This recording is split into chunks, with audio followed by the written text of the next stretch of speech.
Sabbin wallafe-wallafen Maryam Gombe sun tayar da sabuwar muhawara kan Adame Zango. Sabbin wallafe-wallafen fitacciyar mai tallata kayayyaki a kafar TikTok Maryam Gombe sun sake jawo hankalin al'umma tare da tayar da cece-kuce a kafafen sada zumunta, musamman bayan wasu sakonninta da suka zo a daidai lokacin da ake ta magana kan rabuwar auren fitaccen jarumin Kannywood da Adame Zango.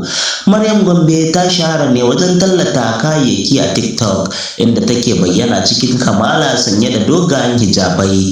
Ta samu karbuwa sosai a kafar, inda take da kusan mabiya 465 da kuma sama da likes miliyan 2.1, lamarin da ya sa duk wani sakonta ke yaduwa cikin sauri.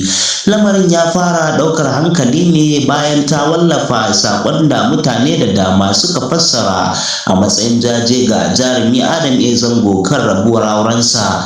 Bayan haka kuma ta sake wallafa wani sako mai cike da damuwa, inda ta yi magana kan irin jarrabawar da mutum kan fuskanta a rayuwa, tana mai bayyana cewa komai yana hannun Allah. A wani bangaren kuma Maryam Gombe ta sanar da cewa an daura aurenta, inda ta roki mabiyanta su yi mata addu'ar samun zaman lafiya, soyayya da albarka a rayuwar aurenta.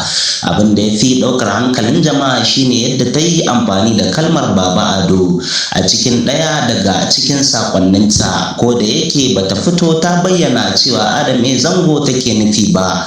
Mutane da dama sun yi hasashen hakan ne saboda a tsakanin masoyan Kannywood na mabiyansa Adame Zango ana yi masa lakabi da Baba Ado. A lokaci guda kuma Adame Zango ya sauya hoton profile da kwaba foto na shafinsa na Facebook zuwa launin rawaya wato yellow, lamarin da ya ƙara haifar da tambayoyi da hasashe a tsakanin mabiyansa, sai dai jarumin bai bayyana dalilin wannan sauyi ba. Har zuwa lokacin hada wannan rahoto babu wata sanarwa daga Maryam Gombe ko Adame Zango da ta tabbatar da cewa akwai alakar soyayya ko aure a tsakanin su.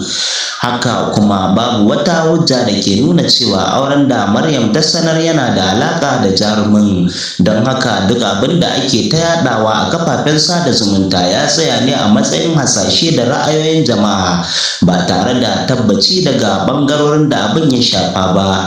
Lamarin da yana ci gaba da jan hankalin mabiyan Kannywood, inda da yawa ke jiran ko ɗaya daga cikin bangarorin zai fito ya yi bayani domin fayyace gaskiyar abin da ke faruwa.